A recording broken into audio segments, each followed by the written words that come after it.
Movie की starting एक old man को दिखाने से होती है जो बहुत ज़्यादा सैड था क्योंकि उसके ग्रैंडसन की डेथ हो गई थी।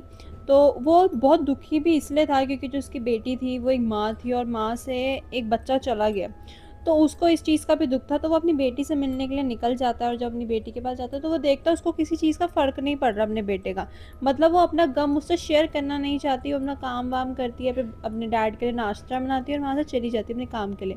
अपने काम पे भी जाती है तो वहाँ पे लोग आते हैं वहाँ पे उसके पूछने, जो उसके स्टाफ उसके साथ काम करता था, बट कोई भी उसको उस चीज़ का जवाब, मतलब वो किसी को उस चीज़ का जवाब नहीं देती। फिर हमें सीन कट होके दिखाया जाता है एक ओल्ड लेडी जो जिसकी वाइफ मर गई थी, वो उस चीज़ में भी बहुत ज़्यादा दुखी हो रही है क्योंकि उसकी वाइफ मर गई है।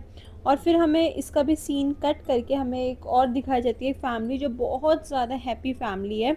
उसमें उनके 2 बच्चे हैं, एक हस्बैंड वाइफ है और बहुत ज़्यादा खुश है। तो उस दिन उनके एक बेटे का बर्थडे होता है, सबसे छोटे वाले का, और वो उसके बर्थडे के लिए बहुत ज़्यादा खुश होते हैं। तो वो ना डिसाइड करते हैं हम ना सुबह अपने काम पे जाएँगे और रात को वहाँ से में जल्दी आ जाएँगे, जिससे अपने बच्चों का सेलिब्रेट करेंगे। तो वो ऐसा ही करते हैं। वो सुबह अपने काम के लिए निकल जाते हैं बहुत खुशी-खुशी और वो कहते हैं कि हम शाम तक वापस आ जाएँगे।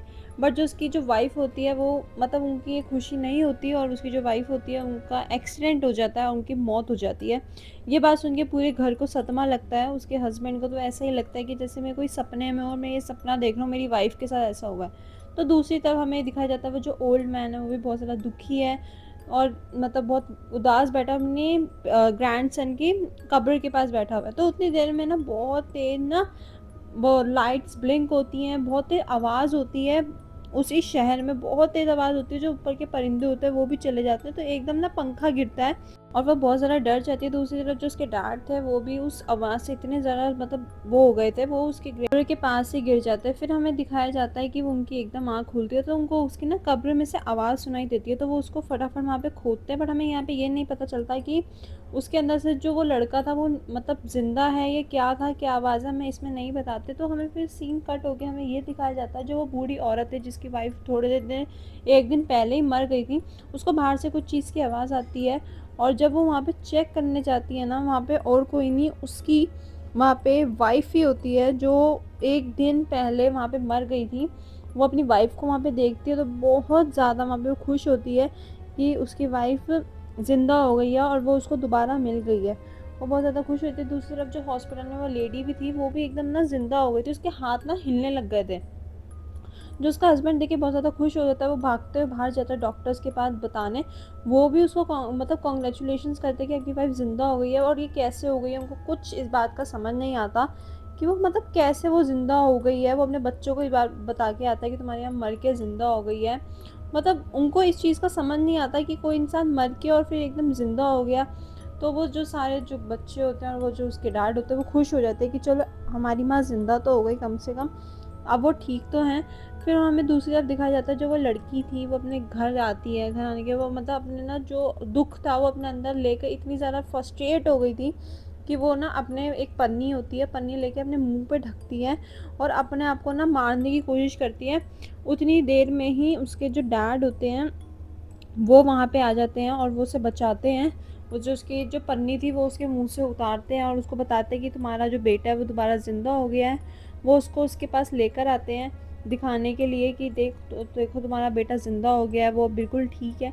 तो वो अपने बेटे को देख के बहुत ज़्यादा शॉक्ड हो जाते हैं क्योंकि वो इतने दिन पहले मर गया था। बट ना इन सब में एक अजीब बात थी कि जैसे ये लोग मरे थे ना ये वैसे ही थे। वो लड़का जो इतने दिन पहले मर गया था उसकी बॉडी बिल्कुल सड़ गई थी। वो जो लेडी जिसके मुँह पे चोट लगी थी वो बिल्कुल वैसे की वैसी ही थी।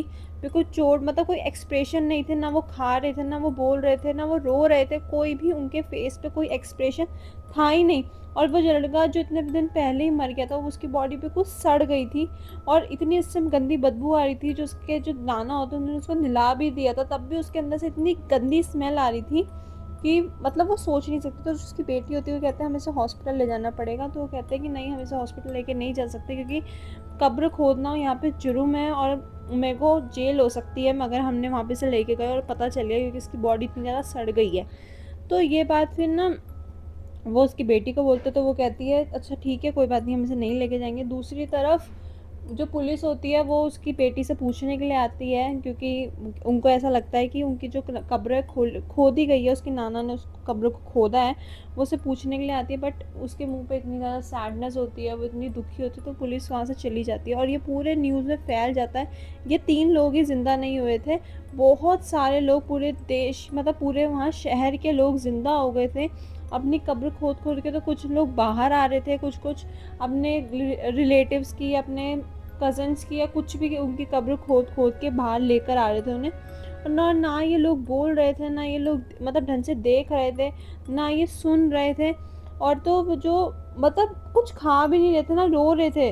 कुछ भी इनके फ़ेस पे कोई एक्सप्रेशन नहीं था, और ये सब उस आवाज़ की वज़ह से हुआ था, जो वो आवाज़ वहाँ पे आई थी। तो जो उनकी बेटी होती है वो बोलती है कि हमें इन सब से दूर अपने बेटे को ले जाना चाहिए, और एक आइलैंड पे आ जाते हैं अपने बेटे को लेकर। वहाँ पे उनका घर था, तो वो उस घर में आ जाते हैं, तो अपने बेटे को वहाँ पे ना लेकर आती है। दूसरी तरफ जो वो बूढ़ी औरत थी, वो अपनी वाइफ़ को वहाँ पे खाना खिलाने की कोशिश करती है, बट ना वो खाना खाने की जगह उसका हाथ काटती है। उसको ये पता तो वहाँ चल जाता है कि ये मेरी वाइफ़ नहीं है, बट वो उससे बहुत प्यार करती थी, तो वो उसके साथ रहती है, उसे गले लगाती है। दूसरी तरफ जो वो लड़की थी, वो अपने बेटे को ना गाड़ी दिखाती है, जो उसकी बहुत ज़्यादा फ़ेवरेट गाड़ी थी, बट उसके फ़ेस पे कोई एक्सप्रेशन नहीं था, उसके मतलब कोई लग ही नहीं रहा था उसको वो गाड़ियाँ पसंद भी है, मतलब वो कुछ भी नहीं कर रहा था वहाँ पे।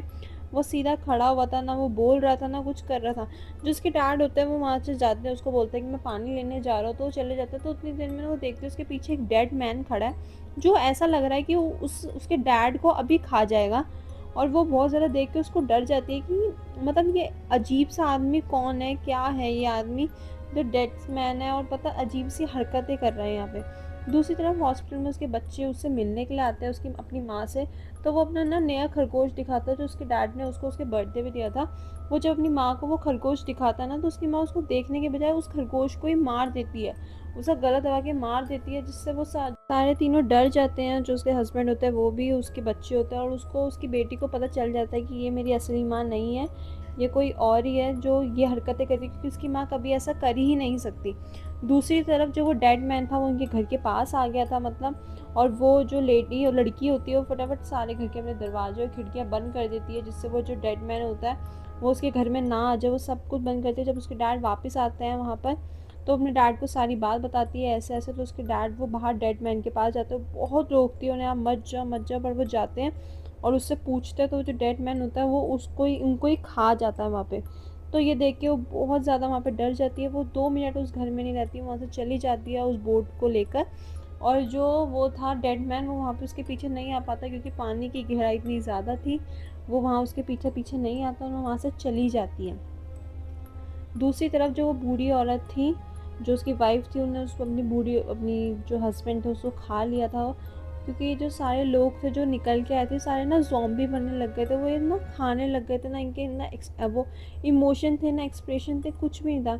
दूसरी तरफ जो वो लड़की होती है वो उस रियलिटी को एक्सेप्ट कर लेती है, और लास्ट पर अपने बेटे को वहाँ पे गले लगाती है टाइट से, और उसी पानी में अपने बेटे को वहाँ पे छोड़ देती है, क्योंकि वो नेचर को वही चीज़ वापस करना चाहती थी। वो समझ गई थी कि मेरा बेटा अब कभी मेरे पे वापस नहीं आ सकता। ये जो भी है ये मेरा बेटा नहीं है, और वो उसको छोड़ देती है और वहाँ से चली जाती है। ये मूवी यहीं एंड होती है, क्योंकि जो चीज़ हमसे चली गई है वो चीज़ कभी वापस नहीं आ सकती, और हमें रियलिटी को एक्सेप्ट कर लेना चाहिए जितना जल्दी हो सके। तो यहाँ ये मूवी एंड होती है। अगर आपको मेरी एक्सप्लेनेशन पसंद है तो प्लीज़ मेरी वीडियो को लाइक कर देना, चैनल को सब्सक्राइब कर देना। अब मिलते हैं अगली वीडियो में।